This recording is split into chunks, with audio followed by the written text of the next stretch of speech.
What's going on, y'all? It's the Buttadawgz, Dogs with a Butta. And today, we're in San Francisco, California at DNA Lounge. And I'm here with my friend, singer, songwriter, and producer, Chief Davey. Hello. How are you doing? Chief Davey, thank you for joining us today. Thanks for having me, bro. Thank you. And to start, we always like to give people the opportunity to introduce themselves. So, who is Chief Davey? What do you do? And what are you about? I'm Chief Davey. I love music. I love playing with sound. I don't even consider myself too much of a musician, more a writer, more or less, I guess. Born and raised in San Diego, Oceanside native. Shout out O-Side. Everybody out there in O-Side, we love you. We all do. Me and him. We both love you. Currently representing San Diego. We're in Northern California today, where you spent a lot of your childhood. What's it like being back in San Francisco and being able to put on your music to the Bay Area? I think it's really cool because that's the one thing that most musicians want is exposure, or like pushing themselves out into different markets, you know what I mean? Like, I've always driven for it, and it's so hard being a musician, especially. Like, there's a whole process that goes into just releasing a song. I mean, if you're inspired enough, you could write a song in 15 minutes.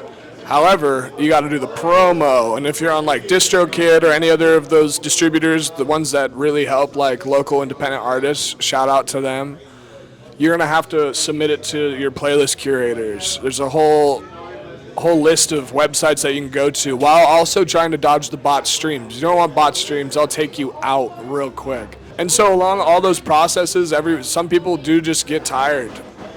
You know what I mean? So to be able to come perform out here in San Francisco and share my music with a new market, a greater market, bigger market, it's just incredible. You were talking about your process, and I know that everybody has their own process. Me as a videographer, I got my own process, how I lock in. What is your creative process, whether you're songwriting, whether you're songwriting, producing a song, a beat? Where do you go? Where do you go in your head? Like, what's the space that you channel? That's a good question. I mean, of course, everyone has their own form of inspiration or motivation to do stuff. Sometimes I'll just sit alone until I'm inspired. Like if I'm writing lyrics and whatnot, I'll definitely look to it's super specific, but I'll look at flowers. I love flowers. Like I'll always just you got to think a flower goes through dirt. Every flower goes through dirt, and you only experience that flower when it blooms. That's kind of how I view my process. Is it comes from nothing, becomes something, and that something is the only thing everyone sees. And I wouldn't even say it comes from nothing. It sounds like a lot of your lyrics when I'm listening to your songs are about love. You even have your girlfriend here with you today. Where does love stem from? Where a lot of my music comes from is, of course, love, but it's like the lack thereof. The metaphor I like to use is like a canvas, and you want to paint a picture. You know what I'm saying? You start with a blank canvas, and that's where it kind of just like drives itself. So when I write about love, there's a whole bunch of different things that I will identify as love, like sitting. You know what I mean? Like sitting right here and relaxing and thinking and reminiscing is some form of self-love. You know what I'm saying? Giving yourself time. And I really like digging into romantic love, and then again, a lot of my songs, to backpack off the lack thereof, is about losing love or being without love. You know what I mean? Like I have a song, Close Off. That song is quite literally about me walking in on an ex of mine with their clothes off. No shot. With another guy. It's real life. It's real life. That's why I sang in the song, put your jeans back on. Can we fall again? Because I stuck around. I stayed. Background on me and Chief Davey, we go way back to shit. I've known you since I was like, we've been playing against each other since we were Dude, it's like fucking 9 years almost. You know what I'm saying? It's about 11 years. This is one of the rugby goats, literally one of the most athletic people I've ever known in my entire life. Ran me over. I ran him over. We ran each other over, but it was always love at the end of the day. Yeah, and that's the thing, is he's such a selfless person. He's such a kind person. If you listen to his music, you're going to hear that. You're going to hear what type of person he is. A lot of people have like shitty things to say in their music. Drugs, guns, violence, but everything you're saying, even the crowd could tell the vibe that you were throwing out, the aura that you have. Thank you. Chief Davey, the aura that you have. Awesome. Absolutely. Thank you. And I've heard that song multiple times and didn't know the story. That's fucked up. I'm sorry, like that's really fucked up. All right, dude. No, yeah. That's quite the experience. No, yeah. You know, it's like I could relate that to like 1,000 knives in the eye, the cornea, like just Direct. I would say just direct shot. You know what I mean? And which opened up my brain, like kind of allowed me to value myself more at the end of the day, because I mean, I became a toxic person. I stopped loving myself, thinking, am I not good enough? Am I not valued? You know what I mean? So it was a huge, tough battle. And it must have been especially hard because I don't know if it was around the same time, but like we were saying, back to rugby, you used to be an athlete, but unfortunately due to injury, due to concussions, you stopped playing. And then I feel like that's when you dove deep into your creative. How has it been building that relationship with your creative and having to put your athlete to the side?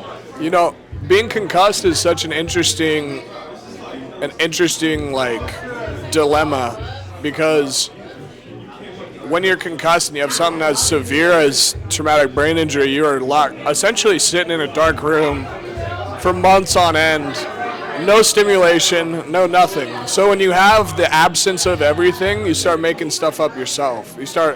That's why I like writing, is because I started creating my own little stories. Those stories turned to lyrics, and then those lyrics were applied to some sound that I was playing with. And essentially, that's how I dove into it. Being an athlete for so long and then having to experience concussions, and you're left with what could have been, it really allows you to use your mind in different ways. At that time, you know how rugby is. Bro. Like, that it takes up your whole life, especially if you're like us, trying to push yourself up to the next level. You want to go somewhere, bro, you have to. Especially in music, if you want to go somewhere, bro, you got to push yourself. And in general, too, you're making sacrifices. You have to take sacrifices. So I sacrificed just about everything just to be the best I could be in rugby. However, those sacrifices that I made left me with nothing, essentially. You know what I'm saying? And so, yeah, staring at a blank page, that blank page being my dark bedroom, allowed me to create with the time that I had. You've been on an existential journey, but you've also been on a physical journey. You grew up in San Diego, moved to Northern California, went back to San Diego, back to Oklahoma, back to San Diego. You've been around the United States, so what's that journey been like, and what have you learned along the way? Nothing's guaranteed.